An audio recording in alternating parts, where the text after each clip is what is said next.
Only you can prevent forest fires. Okay, calm down. The title's a little bit clickbaity because ugly is a strong word. It's a mean word. And I don't think any book at all in the world is ugly. No, that's a lie. Some books are like really ugly.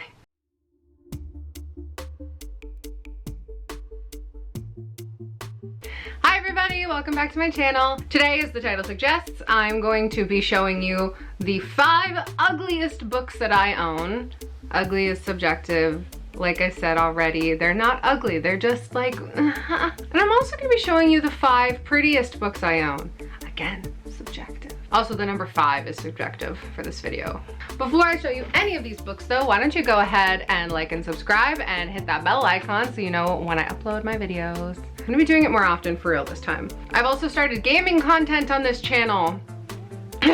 Excuse me. I've also started some gaming content on this channel. There's a playlist with all the gaming videos and they're just, you know, there. I've been playing Sons of the Forest with my friends Ryan, Katie, and Mitchell. We actually completed the game yesterday. I'm gonna cut it all down into a couple different videos so that you don't have to watch hours and hours and hours of content all at once. You can spread it out. Anyways, back to the video. The first book I'm gonna show you guys is an example of a cover that, again, I don't think it's ugly. I just think it's lazy. Book number 1 is Full Immersion by Gemma Amor. Now this is a arc, as you can see here, but the final cover is essentially the same thing. I'll just side by side. I actually had a conversation about this cover with another Angry Robot author when we received these arcs in London, and he was saying that this, you know, he loves this cover. He thinks it's gorgeous. The colors are incredible. It's just like very nice. Yes, I agree. The colors are nice. This is pretty. But please tell me something. What is this book about based on the cover? An important criteria for a book cover for me is that it shows me what the heck the book is about, because I, like many people, buy books based on the cover a lot. I am a notorious cover buyer. The pitch on the back of this is Black Mirror meets the Raw Shark text via Inception, and I'm thinking of ending things. This book is amazing. It's a sci-fi psychological thriller and it's so cool. What is this cover? It's lazy. Book number 2 is My Bonnie Light Horseman by L.A. Meyer, the 6th book in the Bloody Jack series, which is one of my favorite series of all time. Now this cover on its own is not like, it's not great, it's not terrible. I know a lot of people like me really do not enjoy when there are real people on the cover. Not a fan. But my biggest problem with this book and why I think it's so ugly is that the other books, all of the other ones I own, are this adorable, gorgeous cover art by Cliff Nielsen. And then for some reason, because I was 12 or whatever, I bought the 6th book in this edition. Book number 3 is And I Darken by Kirsten White. So yeah, I mean, pretty colors, cool sword, whatever. Similarly to the last one, this is the alternative cover that a lot of people own, and it is so much better. This is the US cover, and then I believe this one is maybe the UK cover or something else. We usually get the US cover here in Canada, and covers are designed for specific markets. So for some reason, Americans wanted this, and I think that that's bonkers. This is a weird YA book that I don't care about. This is a badass, gender-bent Ottoman Empire revenge story. Okay, I know with book number 4, I'm going to be incurring the wrath of Bookstagram, but hear me out, please. Book number 4 is Illborn by Daniel T. Jackson. I love this book. Everybody loves this book. It's incredible. But it deserves so much better than this cover. Just like the first book I showed, Full Immersion, this book has swords in it. I don't know. This and the title's too close to the top. I don't know. I just do not like the look of this book. This is self-published and it is really, you know, a whole lot to get a self-published book to look nice, and this is quite nice compared to a lot of other ones, but I just think that this book deserves so much more than this cover. And Adewell Sin, the second book, is already an improvement. This cover is much, much better. So congrats, Daniel T. Jackson, on better covers. I really would love maybe like a reprinting of this someday with a different cover. I'm sorry. Please don't cancel me. Please don't come for me. I'm not trying to be toxic. I'm just making content. Number 5, which is actually 5 and 5.5, because like I said, numbers 5 is subjective. I have 2 books in my hand here to show off. I hate them for the same reason, so I might as well just show you. I've got Inferno by Dan Brown and The Shining by Stephen King.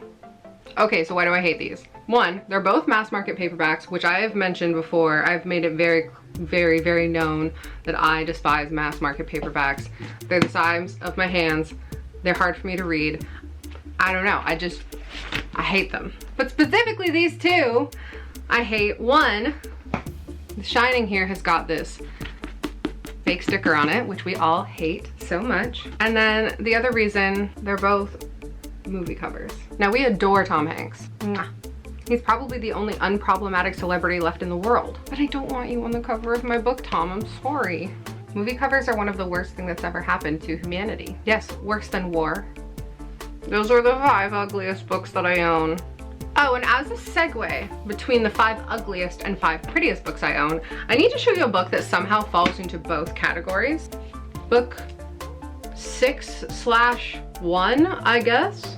A Taste of Gold and Iron by Alexandra Rowland. I actually bought it only because of the cover, because I'm not terribly interested in the story on the inside. But as gorgeous as the cover is, the spine is just plain. Like, who went out and made this incredible cover and was like, you know it would look great on the spine, the part of the book that you see at the bookstore when it's not front faced? Nothing. I'm not going to be including any special editions or anything like that, because those books are made to be gorgeous. But that's how all books should be made, in my opinion. So I want to just highlight books that were made to be regular and turned out exceptional. I'm going to start off by showing you a series that I've actually gotten a lot of people to read recently because they don't know it exists, and then they see the covers and they're like, holy crap, how have I not read that? And you will feel the same way. It's a trilogy, but I'm only going to show you the 2nd and 3rd because the first one I own in mass market paperback. Books 2 and 3 of The Dinosaur Knights by Victor Milan. It's Jurassic Park meets Game of Thrones. What else do you need to know? Number 2/3, 4, and 5.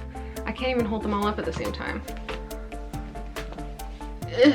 It's The Five Angel Warriors by Brian Lee Durfee. My particular favorite of those 3 is The Blackest Heart. If you're looking at these and you're like, wow, those are very extremely similar to the Dinosaur Knights covers. The reason for that is because they have the same cover artist, Richard Anderson. Mr. Anderson. Richard Anderson is Richard Anderson is my favorite cover artist. I think I own every single book he's done a cover for, and I could easily make my entire top 5 list just be his books that he's done the art for.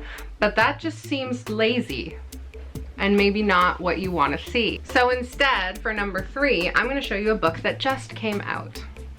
The Adventures of Amina Al-Sarafi by Shannon Chakraborty. When I first saw this book, I fell in love with it. It doesn't even matter that the content is the type of book that I really do love. I would have bought it no matter what, because this cover is incredible. You can see here though that I did get it through Book of the Month, and my one regret is that Book of the Month does stamp their books, which makes sense, it's a brand. And would I like to own this in like a special edition or the regular edition instead of Book of the Month? Yes, but it's still a gorgeous cover. Book, I lost count of what book I'm on. But anyways, the next ones are Six Crimson Cranes and The Dragon's Promise by Elizabeth Lim, jacket art by Tran Nguyen. I'm just a huge fan of the art style of both of these. I prefer Six Crimson Cranes.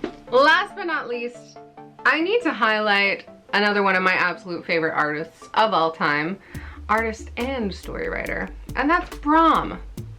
So I'm showing you Slewfoot by Brahm. I've actually got a bunch of his books, but they're not in great condition just because of I bought them at thrift stores mostly. So I'm gonna show you Slewfoot specifically. Brahm writes his own books and illustrates them. I can't stop thinking about this cover. I think about her. I'm in love with her. I dream about her and her goat feet. I'm obsessed. Throughout all of his books, you'll find more of his art, whether it's full cover portraits or it's chapter headings. from. Okay, those were the 5 ugliest and 5 prettiest books I own. Words and numbers subjective. I hope you guys know that I don't think any books are actually ugly. I just want more for the books that I showcased as ugly. They deserve better. They're good books. If you agree or disagree with anything that I said here, let me know in the comments below. I would love to see what some of the ugliest books you own are, or just tell me what your criteria is for an ugly or a pretty cover, because I want to know if it's the same as mine. I love you all, and I will see you next time. Goodbye.